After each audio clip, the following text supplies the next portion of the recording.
Assalamualaikum warahmatullahi wabarakatuh. Waalaikumsalam warahmatullahi wabarakatuh. Alhamdulillah rabbil alamin. Wassalatu wassalamu ala asyrafil anbiya'i wal mursalin sayyidina wa nabiyyina wa maulana Muhammadin nabil qasimil amin wa ala alihi wa sahbihi ajma'in. Subhanaka la ilma lana illa ma 'allamtana innaka antal alimul hakim. Amma ba'd. Apa kabar jenengan semua? Sebelumnya kami memohon maaf di sesi pertama tadi didahului oleh Ustadz Irfan. Sekarang untuk sesi kedua Ustadz Irfan memaksa kami untuk yang pertama. Sebelumnya perkenalkan nama saya, karena ini kali pertamanya saya datang ke Hong Kong. Perkenalkan nama saya Kadam Sidik, itu nama panggung. Nama asli saya Hussein.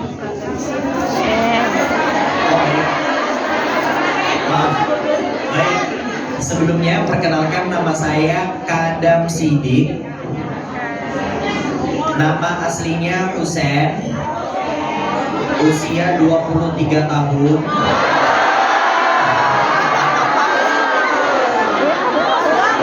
Iya. Makanya saya di sini nanti kalau di sesi pertama saya manggil jamaah dengan tante-tante gak mau.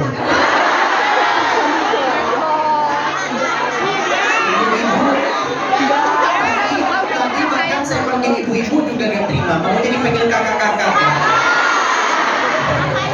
Jadi sama kakak-kakak.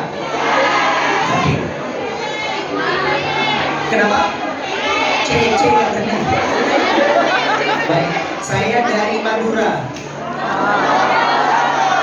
Saya dari Bangkalan. Baik, jadi nama saya ya Kadam Sidik, itu nama panggungnya. Dari Bangkalan Madura, usia 23 tahun, seusia dengan anak bungsunya jenengan semua.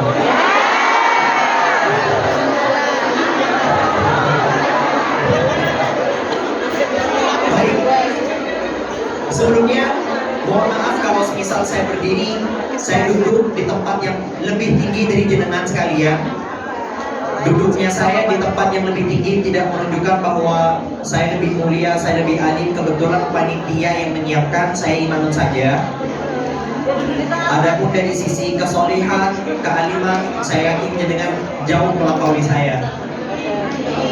Lalu yang kedua, saya berharap kakak-kakak sekalian,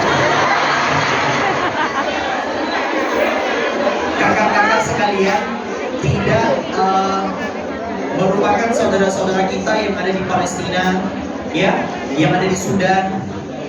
Kita hari ini sedang berada dan mendapatkan kenikmatan yang luar biasa. Bahkan musibah yang menimpa kita itu adalah mimpi bagi mereka. Saya ulangi sekali lagi, musibah kita hari ini adalah mimpi bagi saudara-saudara kita di Palestina.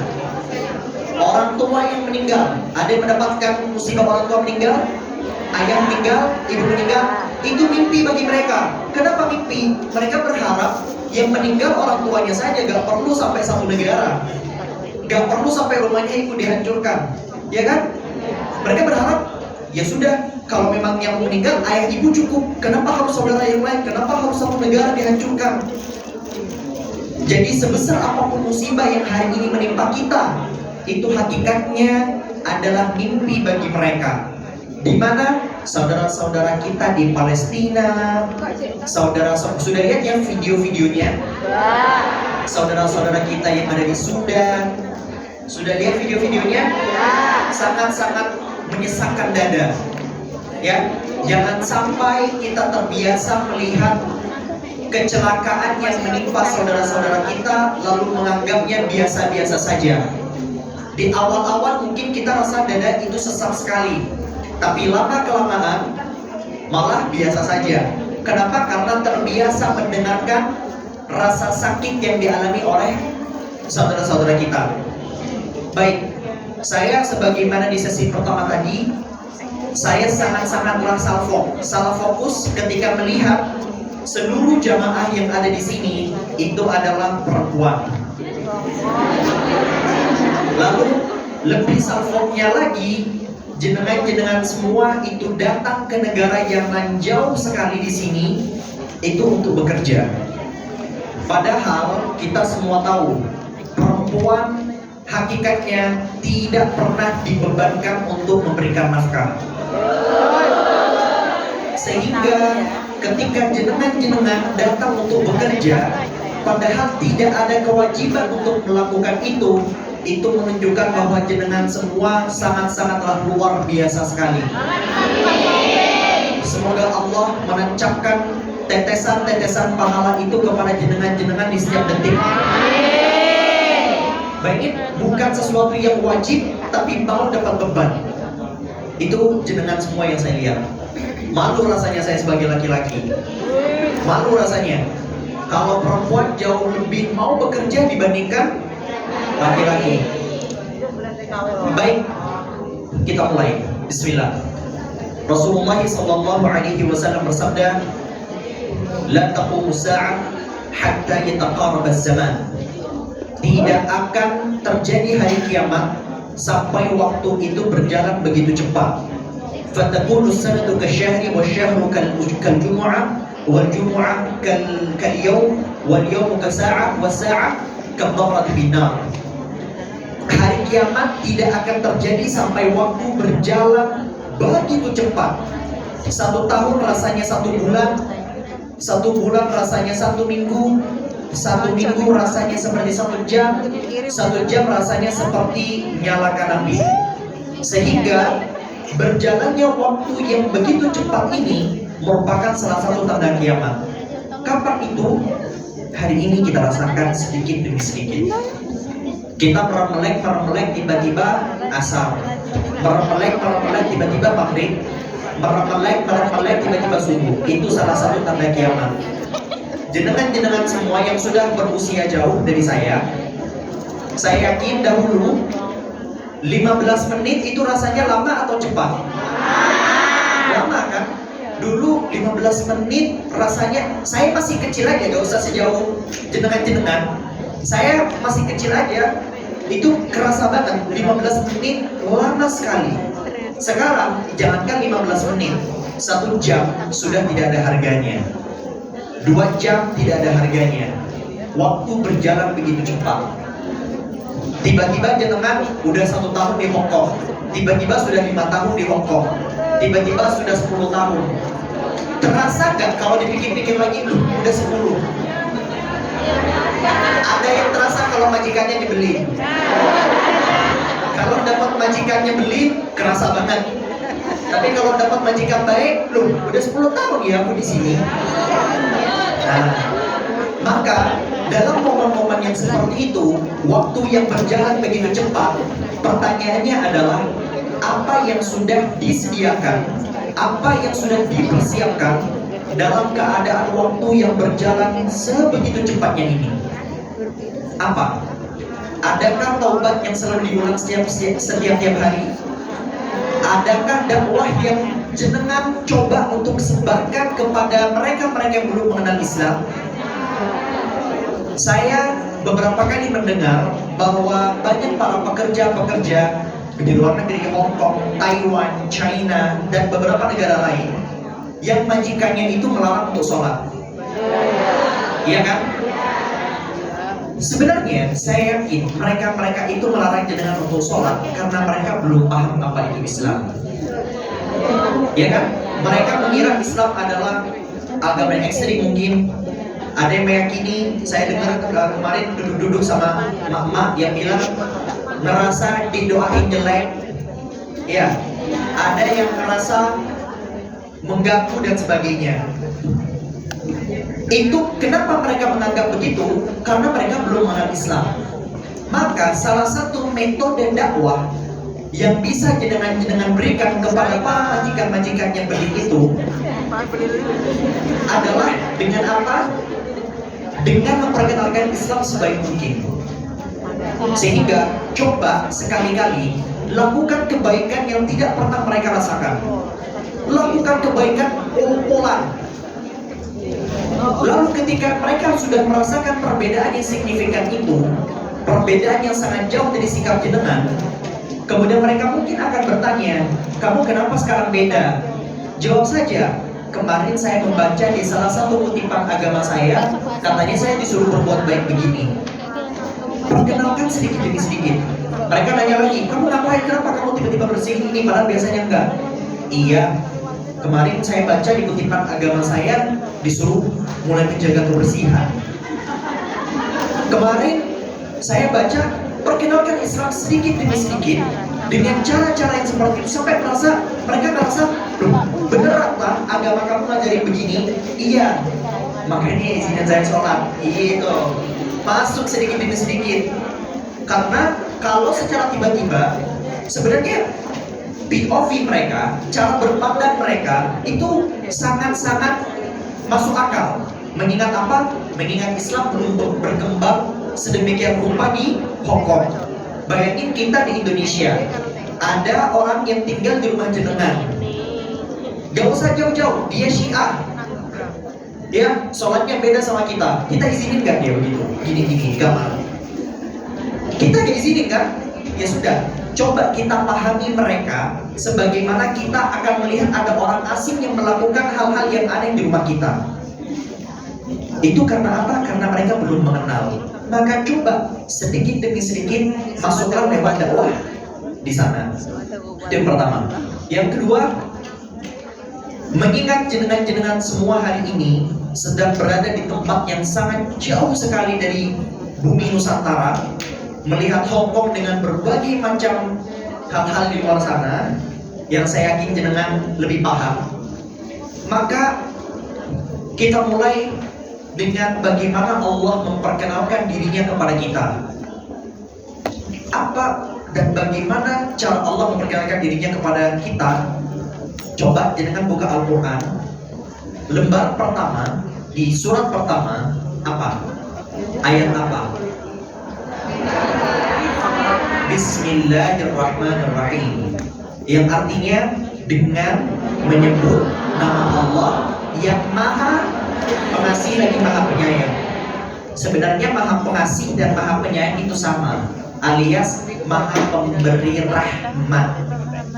Rahmat yang berupa Ar-Rahman dan rahmat yang berupa Ar-Rahim, artinya sama. Ada pendetailannya tapi gak perlu kita bahas. Yang jelas Allah memperkenalkan kepada kita dengan maha apa? Dengan maha pemberi kasih sayang. Padahal Allah memiliki banyak nama. Allah memiliki nama Al-Aziz yang artinya maha perkasa. Allah memiliki nama Al-Jabbar, Al-Mutakabbir, yang maha angkuh, yang maha sombong. Itu salah satu sifat Allah. Allah maha sombong. Iya, Allah maha sombong. Makanya Allah melarang kami sombong karena sombong hanyalah milik Allah. Ya, yang maha angkuh, yang maha sombong, yang maha perkasa, yang maha menghancurkan. Ya, Al-Muntaqim. Ya. Tapi di antara semua nama-nama itu, Allah memperkenalkan diri kita dan mewajibkan diri kita mengucapkannya setiap hari dengan nama yang mana? Dengan maha kasih sayang. Kenapa? Gak pernah terlintas lah. Kenapa Allah menyuruh kita memperbanyak menyebut kasih sayangnya Allah dibandingkan nama-nama Allah yang lain? Kenapa? Karena Allah ingin memberitahukan kepada kita bahwa seluruh azab yang Allah berikan, seluruh kenikmatan yang Allah berikan, seluruh hal-hal yang Allah takdirkan semua itu masih berada di bawah kasih sayangnya Allah yang selama ini tidak kita sadari. Allah Subhanahu wa ta'ala memiliki singgasana, Arsy. Allah sebelum menciptakan seluruh makhluk di dunia ini, Allah menulis dan tulisannya Allah pajang di arsy-Nya. Apa tulisannya? Wa rahmati tasbiqu ghadabi. Dan kasih sayangku mendahului murkaku. Kasih sayangku mendahului murkaku. Jadi semurka-murkanya Allah sama kita, kasih sayangnya Allah lebih besar lagi. Di dalam hadis yang berbeda, Rasulullah SAW menjelaskan, Allah itu memiliki 100 kasih sayang, 100 cabang kasih sayang. Dan yang Allah turunkan di dunia hanya satu. Jadi kasih sayang Allah berikan kepada kita yang selama ini kita rasakan, yang selama ini kita baca-baca, itu baru satu. Sisanya berapa? 99. Di mana Rasulullah SAW bersabda, Allah itu tidak rela lihat jenengan masuk neraka. Bahasanya jelas, Allah tidak rela melihat jenengan masuk neraka. Justru lebih ribet orang masuk neraka dibanding masuk surga. Allah mencatat dosa itu satu aja. Bahkan Allah tidak langsung catat. Kita melakukan satu dosa ya, niat ngelakuin satu dosa atau sebagainya, itu gak akan Allah langsung catat. Allah nunggu beberapa jam. Sedangkan kalau melakukan kebaikan, Allah langsung catat dan Allah langsung kali-kali lipat lagi. Kalau dosa, ya kita berdosa, dosanya satu, itu pun masih ditunda, belum langsung dicatat. Sedangkan berbuat pahala langsung dicatat dan gak mungkin satu. Jadi lebih ribet mana sebenarnya? Masuk neraka atau masuk surga? Lebih ribet masuk neraka. Tetapi karena kita yang terlalu terbuai dengan hawa nafsu kita malah memilih untuk menjerumuskan diri kita kemana? Ke neraka. Tapi sekarang mari kita sedikit berkaca untuk menunjukkan bahwa rahmat Allah itu meliputi segala sesuatu. Allah itu membuka pengampunannya, membuka rahmatnya kepada seluruh di antara kita tanpa terkecuali. Berapa banyak di antara kita yang ngerasa dosanya terlalu banyak sehingga malu untuk berdoa banyak? Berapa banyak? Karena ngerasa dosanya banyak, untuk mengangkat tangan kemudian minta ini minta itu malu. Jadinya dia berdoa cuma minta satu, ya Allah ampuni. Ada orang yang begitu. Untuk minta doa-doa yang lain, aduh, malu. Ya, jangan. Itu adalah awal pintu setan masuk untuk menjauhkan kalian dari Allah. Allah itu gak pernah ya, ketika kalian jenengan ini melakukan satu dosa, kita melakukan satu dosa, Allah kemudian berharap kita makin jauh. Enggak. Justru semakin berdosa kita, harusnya kita semakin sadar dan semakin dekat dengan Allah. Bahkan ulama menyebutkan bahwa setiap dosa yang kita lakukan harus senantiasa diiringi dengan ibadah yang lain, diiringi dengan taubat yang lain. Habis melakukan dosa langsung taubat, taubat. Loh tapi kan malu, nanti kalau diulangin lagi gimana? Masalah diulangin lagi itu terserah nanti. Yang penting sekarang taubat. Yang penting sekarang istighfar. Minum ya, mabok juga di Hongkong sini, dong gitu. Keluar dari klub, angkat tangannya keluar. Tipsi terserah nanti. Mabok itu terserah nanti. Ya, keluar dari klub, angkat tangannya. Ya Allah, hambamu ini ya Allah lemah imannya. Hambamu ini begitu lemah imannya. Tolong ya Allah, mudahkanlah hambamu ini untuk mendekat kepadamu dan ampuni dosamu yang tadi. Habis makan makanan haram, disengaja. Saya dengar ada yang sudah membiasakan diri makan itu. Ada, saya bilang jenengan, ada ya. Saya nggak bilang banyak, ini ngomong banyak. Saya tidak, katanya alhamdulillah. Nah, habis makan itu haram tidak? Haram. Tetapi setelah makan, taubat. Nanti balik lagi. Balik lagi itu bisa nanti. Yang penting dosanya jangan dibuat seterbiasa mungkin, ya. Nanti terjerumus dosa lagi itu terserah nanti. Yang penting sekarang ini kan kita nggak tahu. Abis ini kita mati apa hidup kita kan nggak tahu. Yang penting sekarang taubat. Atau yang mulai buka hijab. Karena buka hijab ini bukan perilaku sekali dua kali, tapi terus menerus. Ya berarti jenengan punya tugas tambahan. Sepanjang melakukan itu, kalau bisa ya tutup. Bukan kalau bisa, wajib tutup. Tapi kalau ternyata iman masih melemah, setidaknya lisan jangan berhenti berzikir. Ya, setidaknya lisan jangan berhenti untuk bersifat. Setidaknya lisan jangan berhenti untuk bersolawat. Jangan pula menganggap, ada sebagian menganggap kalau berdoa sama Allah Kalau lagi gak pakai hijab, gak mau angkat tangannya. No, angkat tanganmu.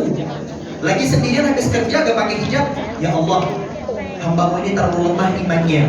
Hambamu ini begitu hina. Ya, hinakan diri kita di hadapan Allah. Karena memang begitu, manusia yang keren, manusia yang kuat adalah manusia yang hanya mau menghinakan dirinya di hadapan Allah. Tapi di hadapan selain Allah, di hadapan manusia lainnya harus begini. Gak boleh kita ini menye-menye, nganggap diri kita lebih lemah dari ini, lebih enggak. Harus strong, ya emak-emak strong. Tetapi di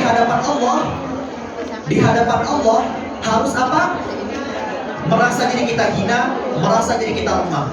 Jadi jangan merasa diri jenengan-jenengan sekalian jauh dari Allah. Selalu dekatkan diri jenengan semua kepada Allah dalam kondisi apapun. Dalam kondisi sudah banyak zikirnya, banyak sholatnya, banyak puasanya, dan dalam kondisi jenengan merasa sudah jauh dari Allah. Sejauh apapun jenengan-jenengan ini melangkah, maka ketahuilah pintu rahmat dari Allah masih terbuka luas. Pintu kasih sayang dari Allah masih terbuka begitu lebar. Saya mohon maaf, diingetin kalau waktunya udah, ya. Bilang cukup. Baik. Nah, oh ya. Nah, sampai mana tadi? Tambah lebar. Tambah luas.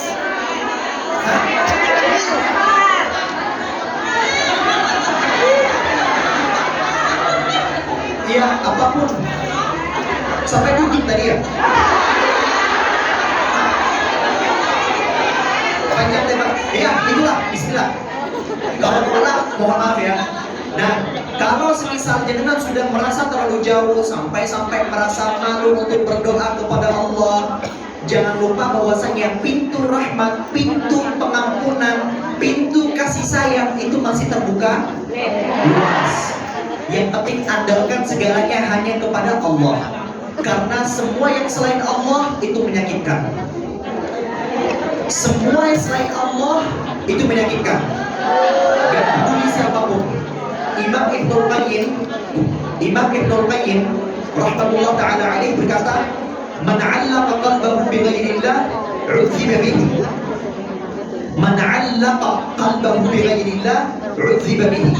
Barang siapa yang menggantungkan hatinya kepada selain Allah, maka dia akan disiksa dengannya. Ini bagus buat sore ini. Sebentar katanya. Ya udah, kita siap-siap kameranya. Ya. Imam Ibnul Qayyim berkata, man 'allaqa qalbahu bi ghairillah 'udhiba bihi. Barang siapa yang menggantungkan hatinya kepada selain Allah, maka dia akan disiksa dengannya. Barang siapa yang menggantungkan kebahagiaannya kepada orang tua, akan datang momennya dia akan disiksa dengan kebergantungannya. Kalau orang tuanya baik, akan pergi meninggalkan. Sakit tidak? Kalau orang tuanya jahat, apalagi mengandalkan pasangan. Kalau baik, kalau dia pergi meninggal, sakit hatinya. Kalau ternyata jahat, dia mau nafkahin, itu problem lagi. Mengandalkan kawan, di depan karenanya mereka iya, aku peduli, di belakang gibahin kamu. Iya kan? Di depan aja, halo hai, ni homa, tahu. Ternyata di belakang isinya gibahin jenengan sekalian.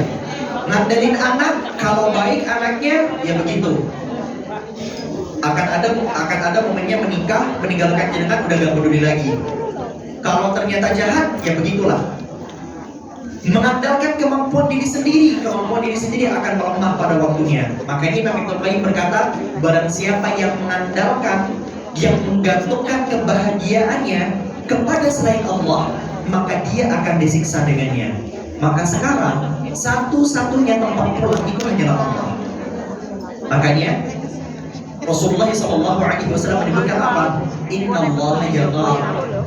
Sesungguhnya Allah itu maha pencemburu.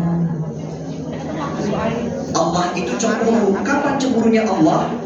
Cemburunya Allah ketika kita lebih memilih untuk mengikuti hawa nafsu kita, untuk menggantungkan diri kita kepada selain Allah dibandingkan Allah.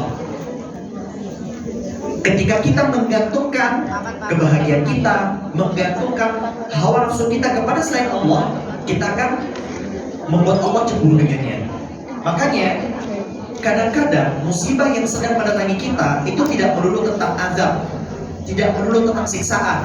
Kadang-kadang musibah itu datang sebagai perbaikan jalan hamba yang rusak. Karena kita terlalu jauh dari Allah, dikasih cobaan yang kita ingat lagi. Maka kadang-kadang kita diuji dengan ditinggalkan oleh seseorang untuk menunjukkan bahwa Allah lah satu-satunya yang setia. Kita kadang-kadang diuji cintanya bertepuk sebelah tangan. Dan ini gak perlu pasangan ya. Kadang-kadang pertemanan, kadang-kadang hubungan dengan orang tua, kitanya sayang, orang tua enggak. Dengan suami, dengan istri, dengan anak, dengan teman, kita sayang sama mereka, mereka gak sayang sama kita, ya. Untuk kadang-kadang kita diuji dengan cinta bertepuk sebelah tangan seperti itu, untuk menunjukkan apa? Bahwa Allah lah satu-satunya yang mau sama kita. Allah adalah Tuhan yang ketika kita dalam kondisi apapun Allah mau menerima. Dalam kondisi apapun. Orang tua ketika menerima anak, ngomong-ngomongnya orang tua ke kita, aku mencintaimu tanpa syarat. Nah, enggak, bohong itu, pasti ada syaratnya. Sayangnya orang tua ke anak ada syarat, masih ada syarat. Pengen anaknya jahat, bejat, mukul bapak emak tiap hari, ya kan? Udah gitu, itu rasa sayangnya gak mungkin 100%. Akan berkurang, akan ada momennya. Kenapa? Fitrah manusia begitu. Bukan berarti orang tuanya jahat, memang fitrahnya begitu. Cinta suami ke istri apalagi, istri ke suami apalagi, anak ke orang tua, semua cinta itu ada syarat. Semua kasih sayang ada syarat. Kecuali Allah kepada hambanya, tiada syarat. Yang membedakan adalah tentu saja kita beda dari sisi ketakwaan dan selanjutnya. Tetapi Allah memberikan kasih sayangnya, memberikan rahmatnya bahkan kepada orang yang tak menyembahnya. Bahkan kepada orang yang tak menyembah Allah, rahmat Allah pun diberikan kepada mereka. Kasih sayangnya Allah pun diberikan kepada mereka. Maka untuk menunjukkan begitu bahwa satu-satunya yang mau menerima kita tanpa syarat hanyalah Allah. Maka sekarang pintu sudah terbuka luas. Kapan mau kembali? Kapan mau pulang? Kapan? Sekarang jawabannya, bukan nanti. Nanti kalau balik lagi, nanti kalau bisa berdosa lagi terserah nanti. Yang penting kita tahu kapan harus pulang. Urusan saat perjalanan pulang ternyata masih ada lubang-lubang, itu urusan nanti. Yang penting apa? Sekarang mau pulang. Pintu Allah terbuka luas, pengampunan Allah terbuka luas. Dalam kondisi apapun pengampunan Allah terbuka luas. Tapi aku ini ya kadang-kadang taubat melakukan dosa lagi, berdosa lagi, taubat lagi, berdosa lagi, taubat lagi. Itu gimana? Allah masih mau menerima dosaku? Dosaku. Allah masih mau menerima doaku atau tidak? Masih. Allah masih menerima pengampunanku tidak? Masih. Masih.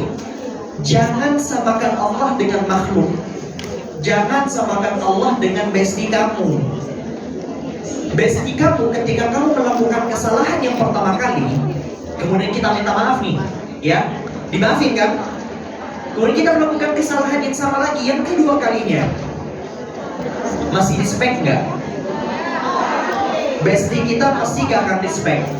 Sekalipun memaafkan yang kedua kalinya, rasanya sudah beda. Ya, rasanya sudah beda. Wajar, bukan salah dia, salah kamu. Tetapi yang saya maksud di sini adalah perbedaan antara manusia dengan Allah. Sedangkan Allah, saat kita melakukan kesalahan kepada Allah, kita meminta maaf kepada Allah, Allah ampuni. Lalu kita melakukan dosa lagi, kita minta ampun sama Allah, Allah ampuni lagi.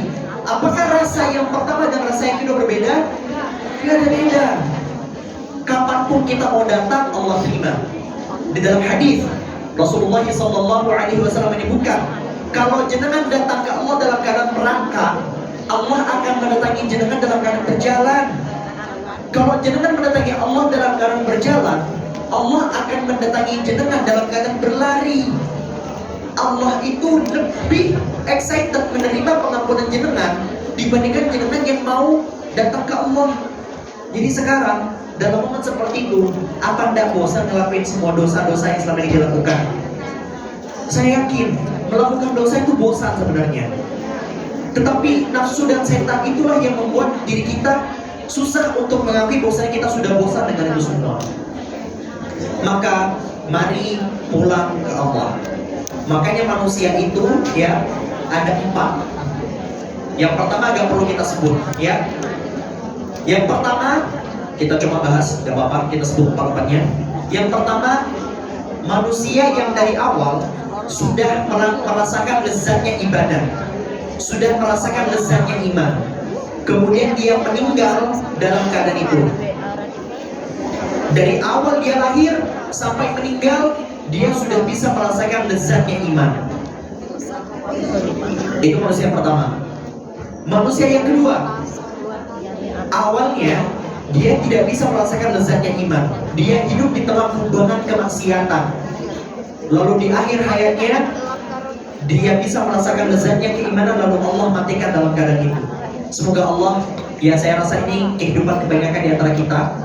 Dan kalau memang di awal kita bernafas, kita sudah identik dengan kemaksiatan, semoga Allah matikan kita dalam keadaan merasakan lezatnya keimanan.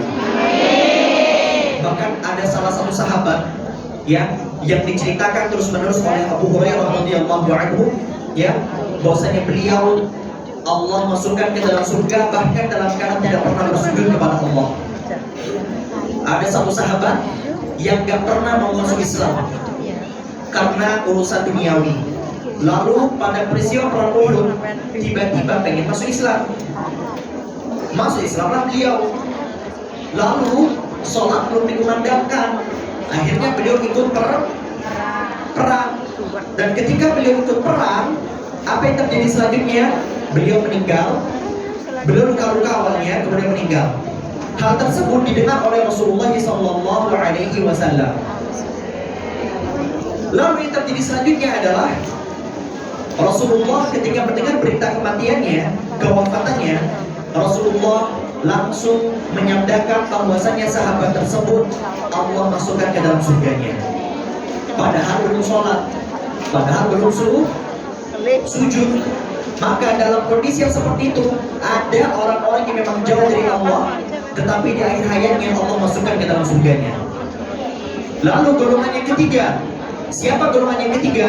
Golongan yang ketiga adalah mereka yang dari awal sampai matinya itu berada di dalam kubangan kemaksiatan. Maka sungguh celakalah dia.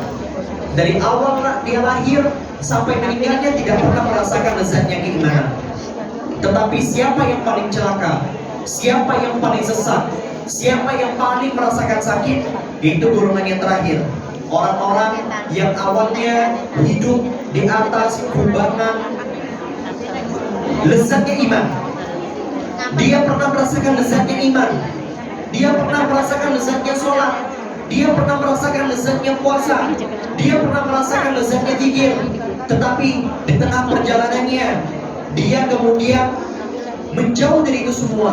Dia kemudian merasakan nikmatnya juga, tetapi nikmatnya tidak begitu nikmat. Dia kemudian membuka hijabnya, dia kemudian minum khamar, dia kemudian meninggalkan sholatnya, dia kemudian melakukan segala macam kemaksiatan dan meninggalkan kebaikan-kebaikan yang pernah dia rasakan sebelumnya.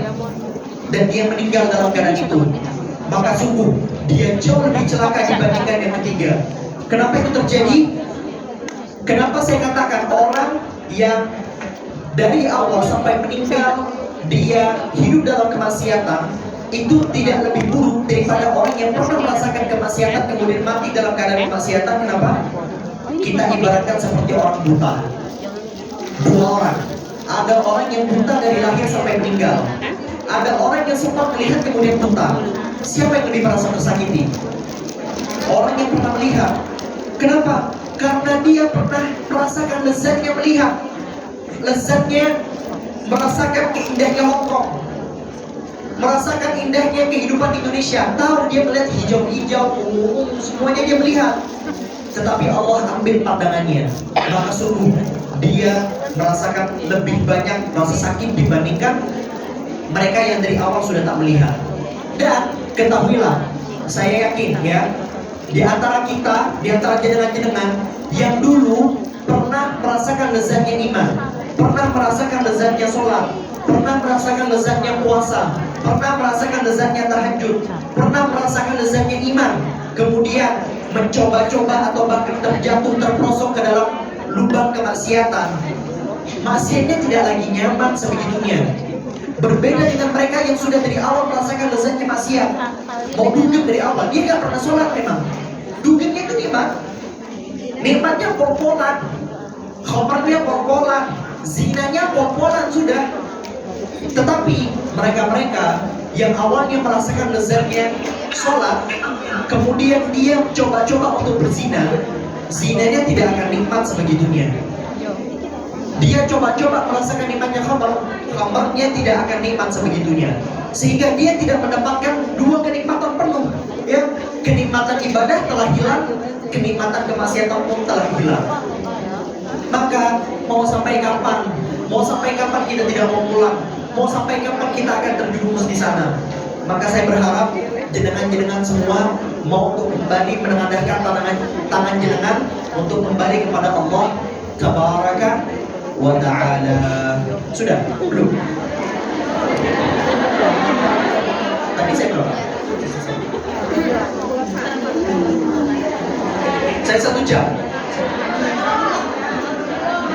Belum?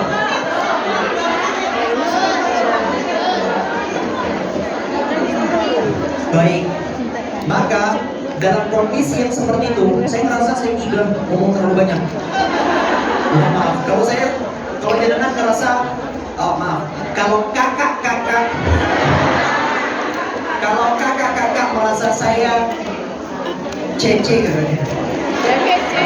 Kalau cece sekalian, ya Allah, merasa menguntungi saya cece gitu.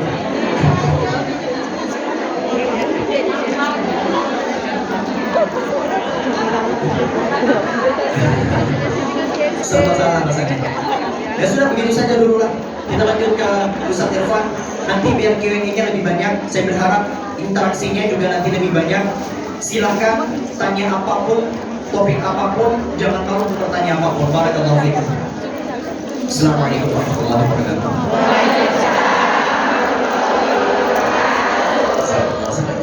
Hadirin semua, ihoma. Sehat-sehat semua hadirin. Bismillahirrahmanirrahim. Assalamualaikum warahmatullahi wabarakatuh. Alhamdulillah, sholatu wassalamu ala rasulillah. Mau buat update status stok berapa hari?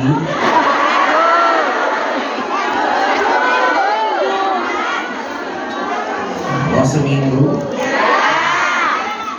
Update status yang pertama. Siap?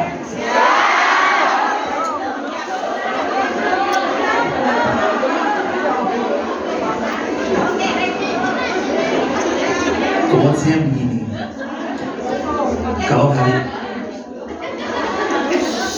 Kalau hari ini kita dizalimi, hari ini kita disakiti, dilukai, sering-sering baca ya jambar wajibur. Coba diulang. Karena kata Nabi, bagi orang yang sedang terzalimi, antara dia sama Allah gak ada hijab kalau berdoa. Maka kalau datang orang berbuat zalim sama kita, berdoalah yang baik-baik untuk diri kita, karena itu privilege dari Allah untuk Allah mengabulkan semua yang kita minta.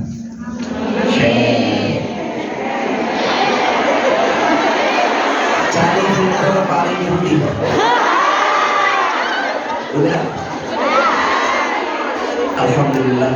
Barusan alhamdulillah gurunda kita bersama Lora Kadam menyampaikan ilmu-ilmunya yang penuh hikmah tentang gimana kita mau pulang. Semua pasti mau masuk surga, betul? Hari ini silau tapi bukan flashlight, bukan. Hari ini apalagi flash sale. Hari ini silau karena melihat wajah-wajah teduh ahli surga semua. Ya Allah, sebagaimana hari ini kami berkumpul di Masjid Simsasui atau Simsas Choi Hong Kong ini. Gimana cara spellingnya sebenarnya?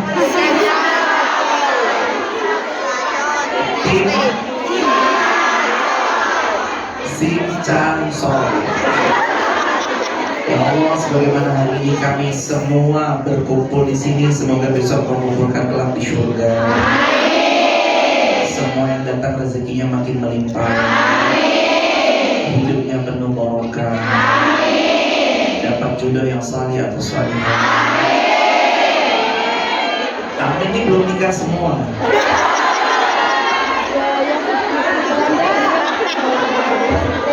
Menantu, anak cucu menantu keturunan soleh-soleh, dia nggak lupa. Ya Allah, mudah-mudahan semua kami istiqomah. Engkau takdirkan wafat di tanah suci Makkah atau Madinah. Engkau wafatkanlah kami ya Rabb husnul khatimah. Kita tilawah dulu hadirin Quran surah Al-Baqarah ayat 216. Handphonenya nggak apa-apa, kalau ada yang mau buka Quran di handphone atau bawa Quran nggak apa-apa. Kalau nggak pun saya potong sepenggal-sepenggal, saya pimpin sekali, hadirin ulangi sekali. A'udzu billahi minasy syaithanir rajim. Bareng-bareng 1, 2, 3.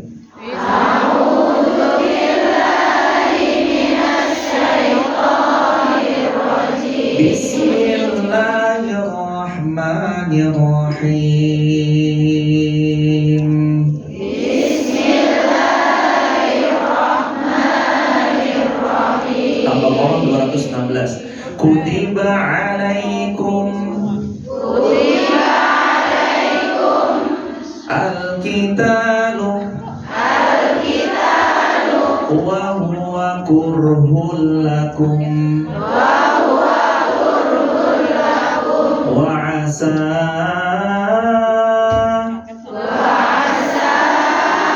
an takrahu syai'an wa huwa khairul lakum wa asa an tuhibbu syai'an wa huwa syarrul lakum wallahu ya'lamu wa antum la ta'lamun.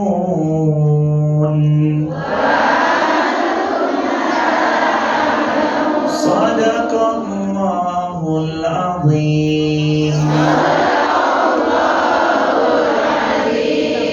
Diwajibkan atas kalian berjihad walaupun kalian gak suka.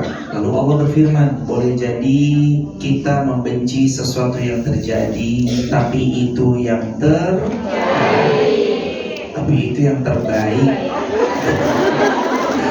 Boleh jadi kita benci. Kenapa ya Allah? Kok pada akhirnya rumah tangga, keturunan, keluarga, ada soalan-soalan bab finansial, sampai pada akhirnya Allah takdirkan kita di negeri yang jauh di sini. Boleh jadi menurut kita nggak suka, wa huwa khairul lakum, tapi itu yang terbaik.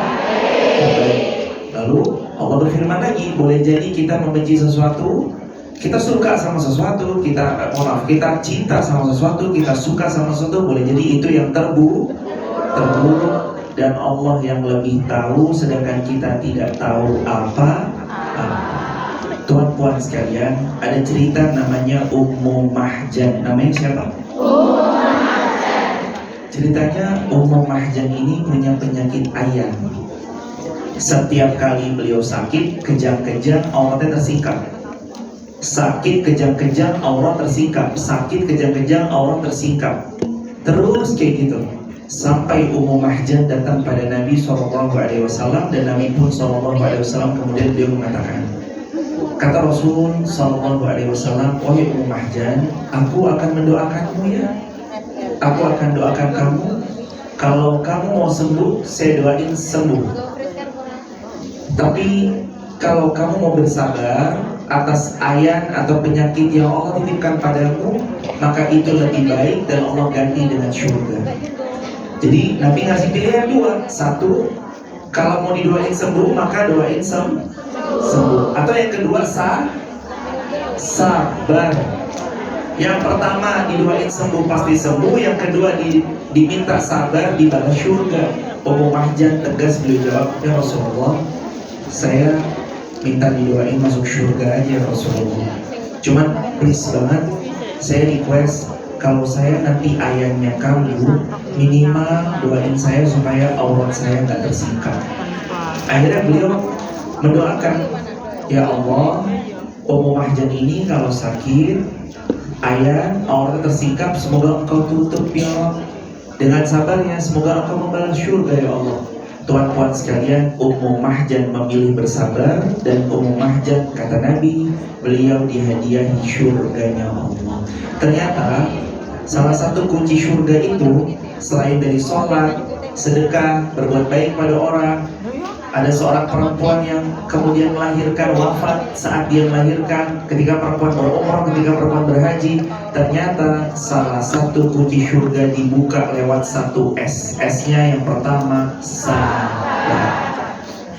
Sabar bukanya. Makanya habis ini nama kita tambahin sabar belakangnya. Irfan sabar. Kak siapa namanya? Tambahin sabar. Setelah ini nama kita semuanya sama. Jadi Pak Sabar dan jadi Bu Sabar. Apapun yang terjadi tetap sabar. Kalau ada sesuatu yang kurang berkenan, belajar sabar. Kalau suami diambil orang,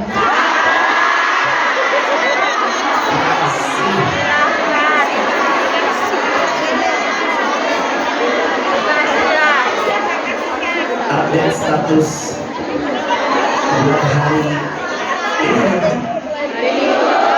Senin. Berarti tadi kan status pertama hari Ahad, ini status hari Senin. Siap?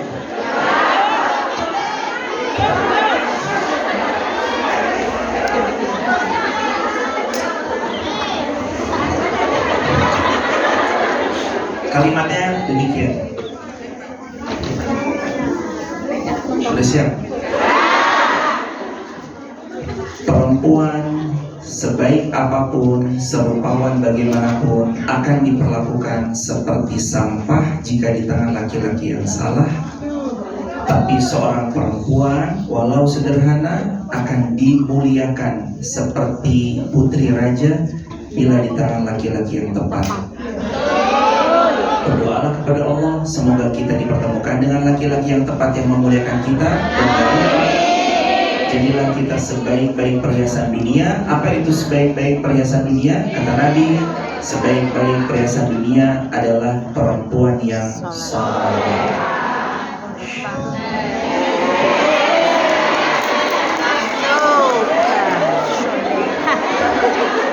Hadirin, saya ada satu hadis dari Nabi.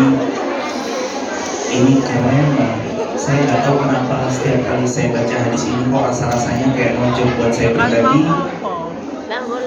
Satu hadis dari Nabi yang saya kok merasa kayaknya semenjak saya tahu hadis ini tuh semua berasa ringan aja. Berat, nggak enak, tapi enak aja. Kata Nabi SAW, "Ma yusibul muslim min nasabin wala wasabin wala hammin wala huznin wala adhin atau wala adan wala ghammin hatta syaukati yushakuha illa kafarallahu biha min khataya." Kata Rasulullah, gak ada hidupnya kita dapat 6 perkara. Apa aja 6-6-nya? 1, kelelahan. Semua pernah lelah? Pernah ngerasa, ya Allah, Kalau bisa diambil, diambil deh. Bahkan sampai saking lelahnya orang tuh mau milih end of life. Sampai ada percikan-percikan suara-suara bisikan syaitan. Begitu lewat MTR, just jump, ayo lompat. Nauzubillahi min dzalik, jangan sampai. Itu saking capeknya. Yang pertama, yusibul muslim min nasabin. Capek. Semua kita capek. Terus yang kedua, tidaklah dia tertimpa penyakit. Umur 20 enak, semua makanan oke, semua minuman oke. Tapi nanti umur 40 ke atas, kumpul makannya bukan kayak dulu waktu zaman kita muda. Es teh manis, manisnya pakai banget. Kalau sekarang makan minum teh tawar ya.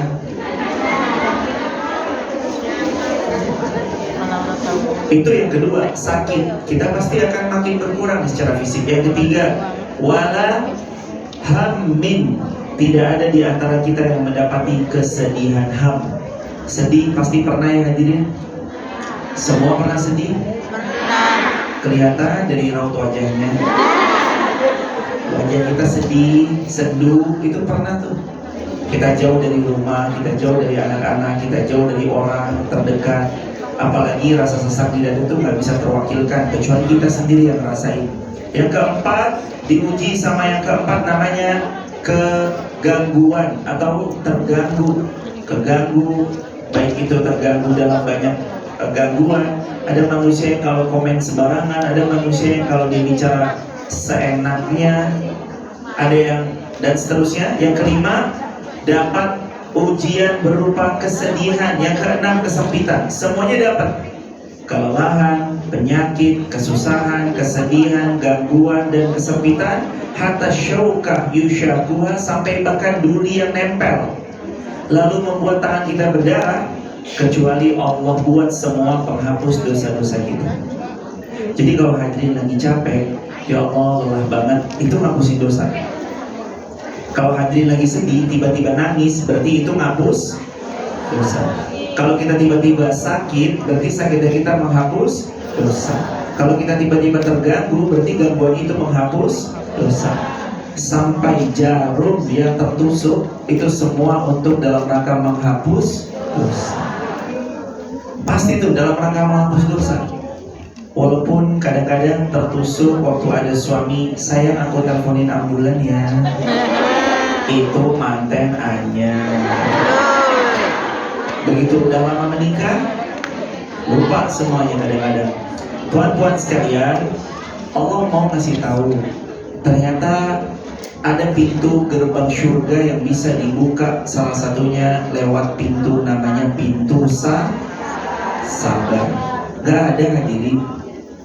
Bahkan ahli surga, hadirin kan tahu, hafal ayatnya. Saya yakin semua hafal Yasin. Di situ di capture di dalam Quran surah Yasin, salamun alaikum bima sabartum. Selamat ya kalian masuk surga. Karena apa masuk surga? Sabar. Ada yang masuk surga lewat banyak pintu, tapi ternyata salah satu pintu masuk surga adalah pintu sabar. Sejauh mana kita mau sabar? Tuan-tuan, ada di antara hadirin hidupnya yang baik-baik aja? Pasti nggak ada. Ada yang hidupnya tanpa masalah? Boleh dong angkat tangan yang tak pernah punya masalah sepanjang umur. Saya nggak berani angkat tangan karena hidup saya juga pasti ada soalan, ada masalah. Ada yang tiba-tiba orang anggapnya kita punya segala-galanya. Kan kamu kerja di Hong Kong, duitmu pasti banyak, pinjemin dong. Tolong transfer dulu dong. Yakin, aku cuma minjem 4 bulan, ntar bulan kesekian dibalikin. 5 tahun baru balik. Sudah dipinjamin uang kita nggak balik. Kadang-kadang malah parah, pas minjam menangis, pas balikin seperti ditagih sulitnya bukan main. Itu ujian, itu kayak seolah kita nangis padahal itu uangnya siapa? Uang kita. Berat hadir. Ujian yang kayak gitu ada aja. Belum lagi ujian dari pasangan yang kadang-kadang menciderai kesetiaan. Belum lagi dari ujian anak, belum lagi dari ujian orang tua, belum lagi dari ujian mertua, belum lagi banyak ujian itu Allah datangkan. Kenapa semua itu ujian Allah datangkan? Tujuannya tadi, wa asa an takrahu syai'an wa huwa khairul lakum. Boleh jadi kita benci sesuatu padahal itu yang nggak pernah ada kecuali yang terbaik. Tuan-puan sekalian, datang seorang laki-laki waktu itu ke kota Madinah Al-Munawwarah, ninggalin istri, ninggalin anak, ninggalin harta. Yang beliau bawa cuma baju. Tapi beliau punya Allah dan Rasulnya di dalam dada. Beliau punya Allah dan Rasulnya di relung jiwa. Beliau tinggalkan semuanya karena semuanya gak mau ikut ke dalam agama Islam. Istrinya gak mau ikut, suaminya ataupun anaknya ataupun orang tuanya. Akhirnya beliau berhijrah ke Madinah sendirian. Sampai di Madinah Nabi persaudarakan, lalu ditawari, ya saudaraku, kamu dulu aku dengar orang kaya, aku punya setengah kebun kurma, kalau aku punya sekian kebun kurma, kalau kamu mau setengah buat kamu, setengah buat saya. Kata beliau, dulani ala suq, saya mau dagang aja di pasar, coba kasih tahu ke saya di mana pasarnya. Abdurrahman bin Auf namanya. 1 bulan pertama jualan minyak samin kayak mentega gitu. 1 bulan kedua plus mentega, minyak samin plus susu. 1 tahun pertama penghasilannya luar biasa. Tahun kedua bisa membeli tempat beliau waktu itu sewa, hingga terus menerus beliau Allah karuniakan rezeki yang barokah berlimpah. Tuan-puan, di sini kita semua ikhtiar mencari rezeki yang halal, tanpa menyentuh maksiat pada Allah.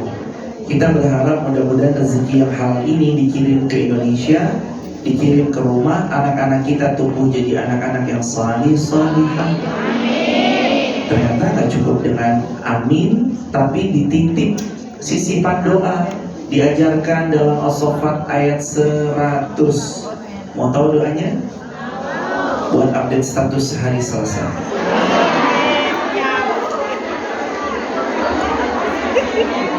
Sudah siap?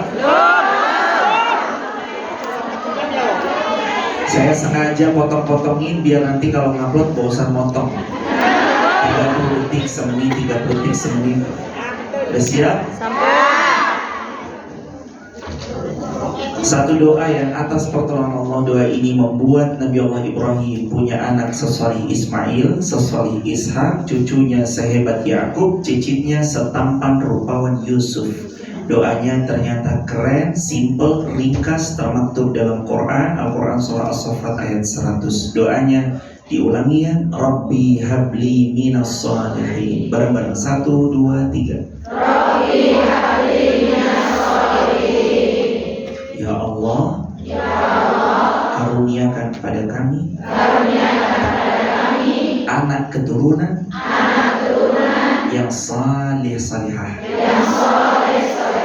Baca ini kapan? Kapan saja, di mana saja, didawamkan, dirutinkan, sebarluaskan, insya Allah jariah buat bareng-bareng.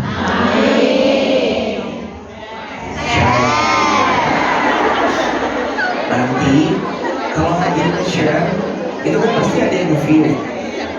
Kita tuh jangan melihat kecilnya view, tuan-tuan. Puan-puan semuanya, kakak-kakak hadirin. Kadang-kadang kita kecil hatinya cuma gara-gara lihat, aduh yang nonton sedikit, aduh yang nonton cuma 100, aduh yang nonton 200. Coba katanya kecil 100 yang nonton, suruh masuk ke dalam kamar di kediaman kita. Kira-kira kamar kita muat atau tidak muat? Jadi 100 itu banyak apa dikit? Apalagi kalau ternyata dia tuh benar-benar ngeliat dan beliau sampai akhir mantengin. Terus kita baca Rabbi habli minas shalihin. Istimewanya di situ. Jadi S yang pertama apa? Sabar. Tuan-puan, setelah ini nama kita ganti jadi Pak Sabar dan Bu siapa? Pokoknya ganti nama Sabar.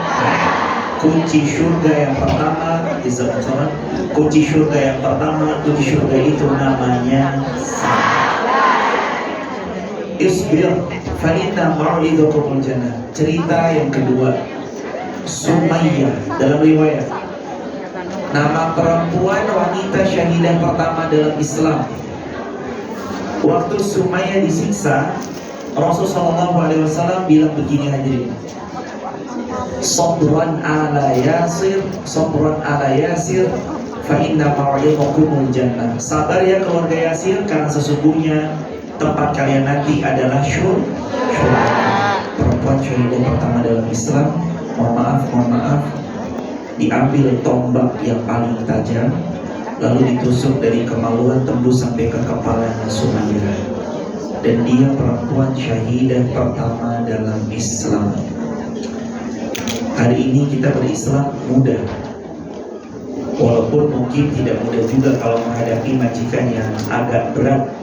Kadang-kadang dapat mungkin majikan yang gak izinin sholat, dapat majikan yang memandang sholat itu sebagai sesuatu ancaman buat beliau. Tuan-tuan sekalian, bersembunyi, kalau kita bisa bersembunyi, silakan sholat. Ataupun kita harus sholat ke tempat yang menurut kita anggap ini kayaknya gudang, tapi saya minta izin sebentar, saya minta izin 5 menit aja. Buat ngapain? Mau ngapain kamu kesana sebentar? Bilang mau beres-beres gudang, gak apa-apa. Curi-curi untuk sholat. Lebih baik sholat walaupun diam-diam sembunyi-sembunyi daripada tertinggal atau gak sholat sama sekali. Sama yang tadi seri 1 disampaikan, gimana kalau kita sering menjamak? Kalau jadi kebiasaan, jangan.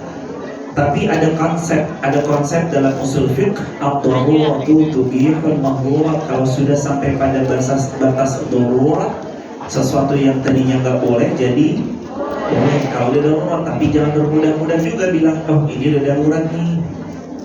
Kita melihat ada semua makanan-makanan yang haram, lalu padahal kita punya opsi makanan yang halal, karena mungkin kita malas keluar aja lagi musim dingin, terus dikit-dikit kita bilang darurat, padahal enggak.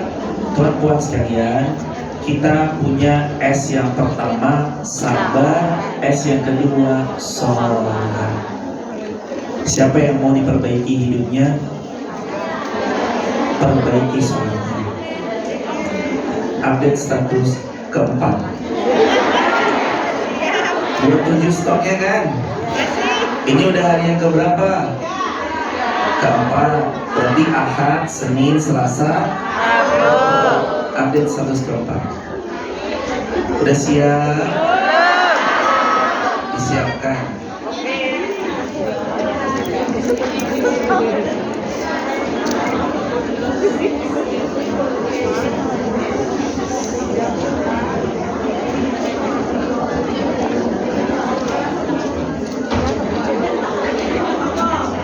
Siapa yang mau diperbaiki hidupnya mulai dari memperbaiki sholatnya, siapa yang mau diberkahi dalam hidupnya mulai dari dia menjaga sholat-sholatnya, dan siapa yang Allah mau menjamkan penuh kebaikan, mulailah dia dari mengawali memperbaiki setiap sholat-sholatnya.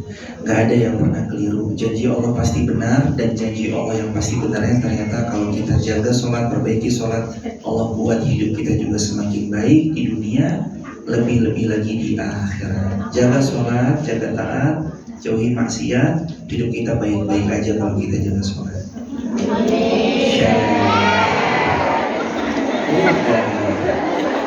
Ya, orang tenang aja hadirin. Tadi berapa detik? 35 detik. Lumayan, satu story. Hadirin, saya punya cerita. Saya punya story, cerita kisah nyata jemaah. Waktu itu ada seseorang pernah umroh sama travel kami. Alhamdulillah Allah titipkan kepada kami punya travel Astur. Beliau titip, Ustadz saya titip supir saya dan beberapa akuan saya. Beliau titip umroh tas. Tuan-tuan sekalian, awalnya tuh beliau belum mau umroh ya. Begitu beliau, driver pembantunya umroh, beliau update story. Assalamualaikum guys, sampai di Nabawi guys. Ayo, kan biasa pertama kali umroh kan. Ayo Nabawi, wah gede ternyata guys. Gitu. Itu dipantau majikannya, muslim juga, lebih kaya dari beliau, luar biasa.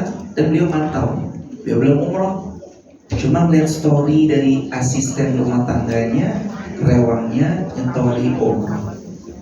Guys, aku lagi gini guys. Terus beliau dalam hati bilang gini, ya Allah, kalau uang banyakkan saya daripada dia. Ya Allah, saya pun juga insya Allah lebih sehat, lebih mampu, lebih kuat. Kok beliau nyampe ke Baitullahmu, kok aku enggak? Akhirnya cuma gara-gara ngeliat story WA, beliau bilang, bulan ini juga saya mau berangkat umrah. Hadirin, hati orang tergetar, hati orang juga pun tergerak. Itu yang tahu cuma siapa? Hadirin yang tahu tadi cuma jangan lupa sholat ya.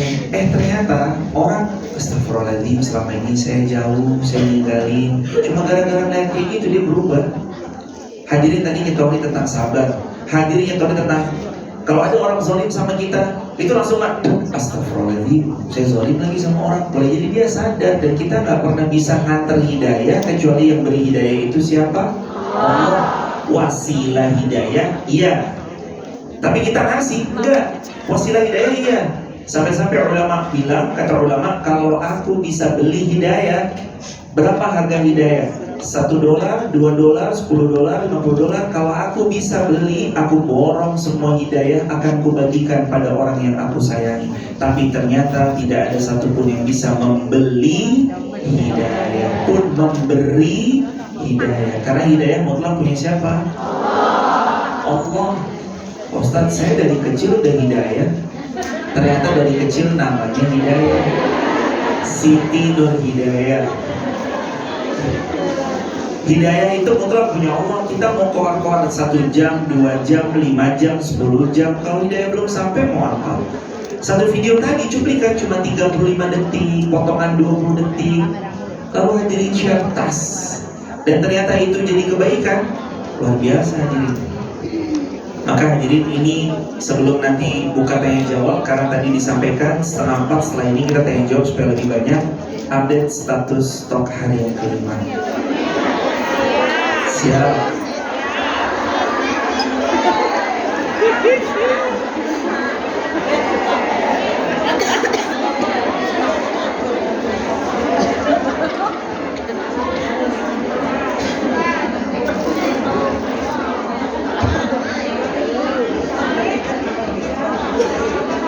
Kunci rezeki seorang suami itu nanti semakin kelihatan berkahnya ketika seorang suami juga mau royal pada istrinya. Kapan apa? Oh, langsung di share gitu. Belum hadirin, belum di share itu. Diulang.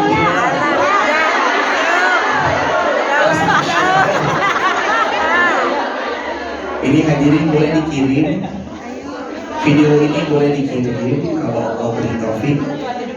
Kunci rezeki suami ada ketika beliau royal kepada istrinya. Karena kata Nabi, "A'zamu ajran anfaqtahu ala ahli." Sebaik-baik suami yang mau berkah rezekinya lagi melimpah, dia harus baik kepada istrinya. Nabi juga nyontohin kan, kata Nabi, "Khairukum khairukum li ahli wa ana khairukum li ahli." Sebaik-baik kalian yang paling baik kepada istrinya, dan aku yang paling baik kepada istriku. Maka seorang perempuan dia juga harus baik menjaga kehormatan dirinya. Seorang suami pun juga harus baik, yaitu baik tanggung jawabnya. Dan mudah-mudahan membahagiakan kita, sakinah mawaddah warahmah, bahagia sampai jumpa.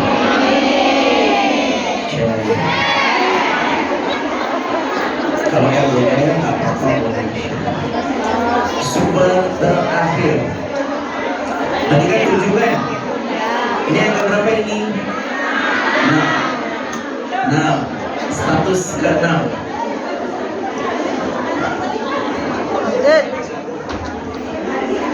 Perempuan sudah siap?